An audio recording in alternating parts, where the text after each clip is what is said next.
Anna et sa petite fille ont trouvé refuge à Senlis depuis l'invasion russe, il y a 3 ans. Je vis bien, je suis contente car j'ai des amis qui me donnent envie de ne pas pleurer, d'être contente que je suis en France. Elles ont trouvé de l'aide auprès des habitants comme Charlotte, qui leur donne des cours de français. Donc on se retrouve pour des cours, entre guillemets, on est tous bénévoles et voilà. Euh, et donc c'est un moment important, enfin, où il y a beaucoup d'échanges et beaucoup de plaisir à être ensemble. Nos familles ukrainiennes nous remercient du fond du cœur.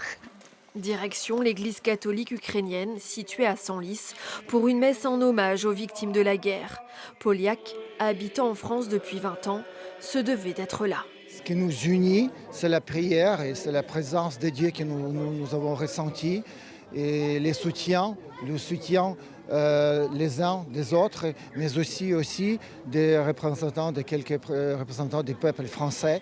Alors que les tensions internationales sont exacerbées, Okaza est encore plus inquiète qu'avant. Ça fait mal, ça ne s'arrête pas, il y a des enfants, il y a des gens qui meurent toujours.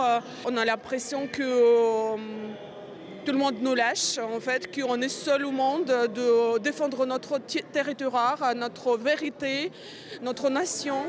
Depuis le début de la guerre, ces nombreux réfugiés soutenus par les Picards se mobilisent pour envoyer des vivres en Ukraine. Pour l'instant, on fait notre travail qui est ici, qui est très important de collecter et d'avoir cette force entre Ukrainiens. Ici, tous appellent à la justice et à la fin du conflit, avec l'espoir de retrouver un jour leur vie d'avant. Allons plus loin avec notre invité Philippe Wakowiak, président de l'association franco-ukrainienne de la Somme. Bonjour Philippe Wakowiak. Bonjour. Vous organisez un rassemblement ce soir devant l'hôtel de ville d'Amiens. Quel message souhaitez-vous porter ? Bien, déjà rappeler que depuis 3 ans, l'Ukraine est envahie par la Russie, qu'on a besoin du soutien de la France, des Français, que les Ukrainiens qui sont dans la région, ils sont à peu près 300-400, ont besoin de voir clairement le soutien des Amiénois, des personnes de notre région, auprès d'eux. Et de se rappeler également que ce n'est pas un conflit qui est dans un pays assez lointain, mais nous sommes tous concernés par ce conflit.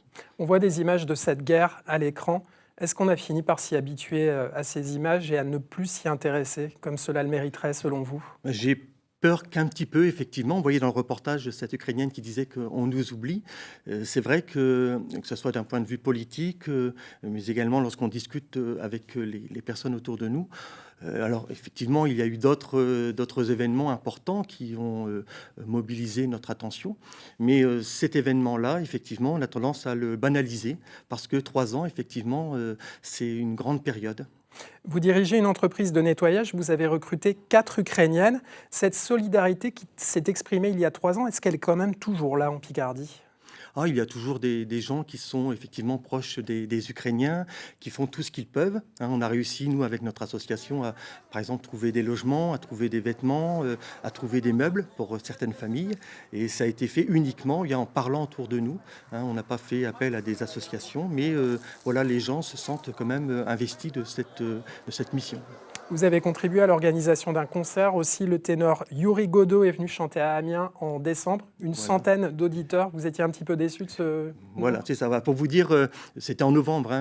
100 personnes, des privilégiés, sont venus voir ce concert exceptionnel. Le mois d'après, il était à Kiev. Il y avait 18 000 personnes qui étaient présentes. Alors, ceux qui étaient là étaient effectivement émerveillés par la qualité de ce chanteur. Mais c'était surtout le message, parce que c'était pour aider les orphelins de Zaporijia. Ce ténor qui est dans l'armée, d'ailleurs, est venu vraiment chanter pour aider les orphelins de Zaporijia. Donc, le côté positif, c'est qu'on a eu une somme, il y a eu plusieurs concerts en Europe et on a été en quelque sorte le record au niveau de l'argent puisqu'on a récupéré 3 000 €. Mais j'étais surtout déçu de ne pas faire profiter davantage de cet artiste. Vous allez donc poursuivre vos efforts et organiser ce rassemblement ce soir à 18 h devant l'hôtel de ville d'Amiens. Merci beaucoup pour ce témoignage. Merci.